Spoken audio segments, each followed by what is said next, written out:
the Parthenon. On the Acropolis, the sacred hill overlooking the city of Athens, the Parthenon was built as a symbol of success.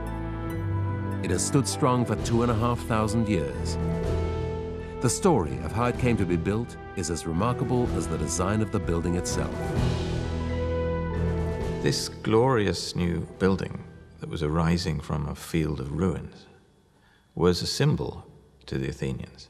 It told them that after their near annihilation by the Persians, they were now in charge.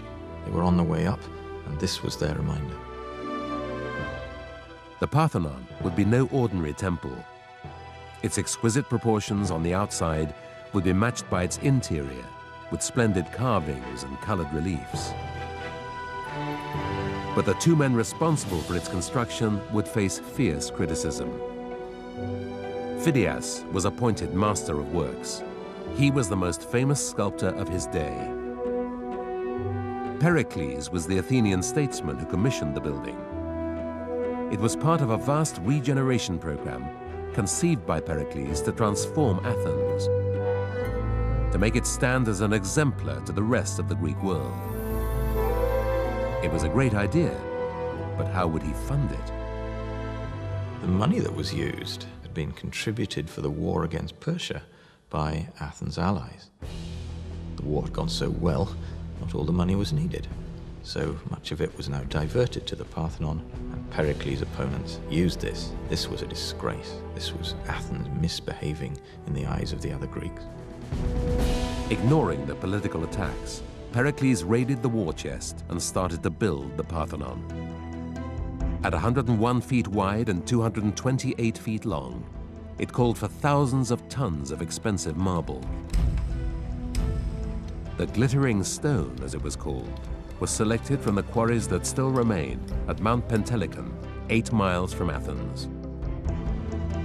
But a special technique was needed to drag the massive column drums up the steep slopes of the Acropolis.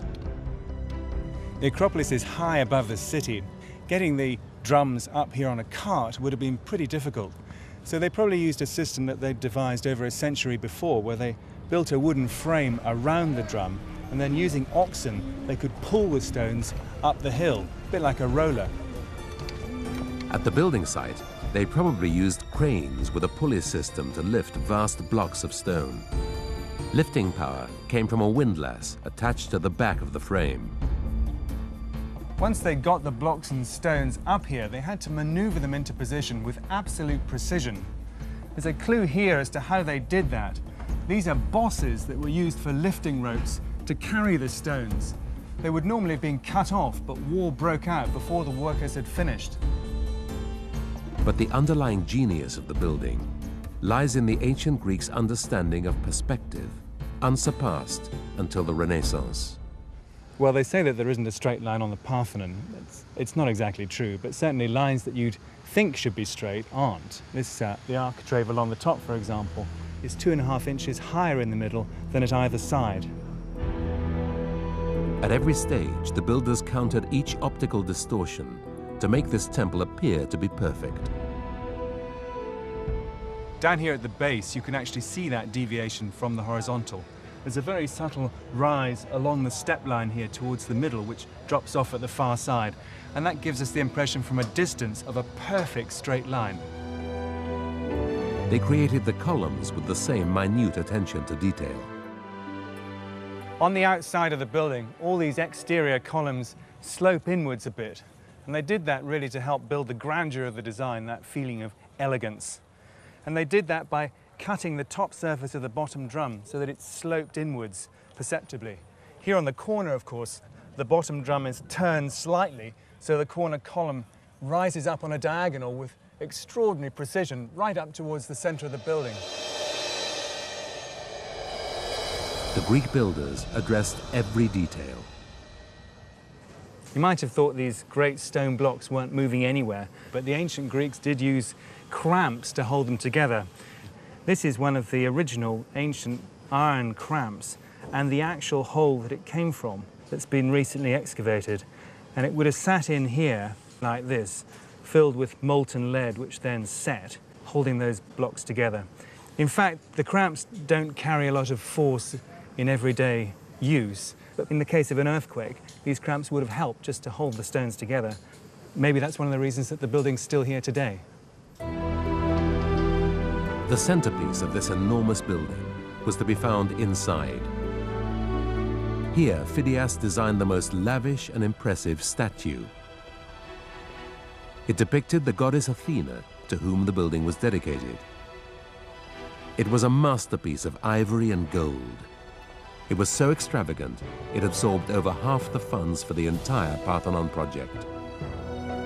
At nearly 40 feet high, Athena dominated the interior, intimidating all who came to worship at the temple. The statue of Athena had on it over a ton of gold. It cost slightly more to put that gold onto the statue than it did to build the whole of the Parthenon. A stunning frieze, 524 feet long, depicted the annual procession in honor of Athena. The pale marble we see today would have looked very different 2,500 years ago, when it was painted in vivid colors. But the masterpiece was not an immediate success in its time. Pericles' opponents said he was dressing the Parthenon up like a pretentious woman, a slur both on his building and on his partner Aspasia, born outside the Athens elite. One Greek writer tells us exactly what a pretentious woman did. She put on built-up shoes to make her look taller, to suggest she was a more aristocratic family. She put on dabs of rouge on her cheeks to make it seem that she was younger and fitter than she really was. But above all, she plastered her face in powder of white lead, fashionably pale, to look like an aristocrat. And they thought of the pretentiousness of Pericles in using other Greeks' gold to make Athens seem wealthier than she really was. To further discredit Pericles, Phidias, his sculptor and master of works, was accused of embezzling gold from the statue. He was also accused of blasphemy for portraying himself and his patron among the sacred figures on Athena's shield. Phidias the sculptor seems to have been a friend of Pericles, seems to have attracted some of the lightning that Pericles' enemies wanted to cast against him. We're told that he was imprisoned in Athens for embezzlement of the gold. But Phidias and his fellow craftsmen were not seen as heroes of civilization, as we'd want to make them now. A scandal for a few years in its own time, the Parthenon is now a landmark of architectural excellence for all time. The ravages of war and pollution have taken their toll, but still the temple stands. The Parthenon is a huge statement of a building, what you might call an iconic structure. It's a coming together of understanding of stone and rock and how to use it and work it, and of geometry and shape and form, something that really wasn't achieved again for thousands of years.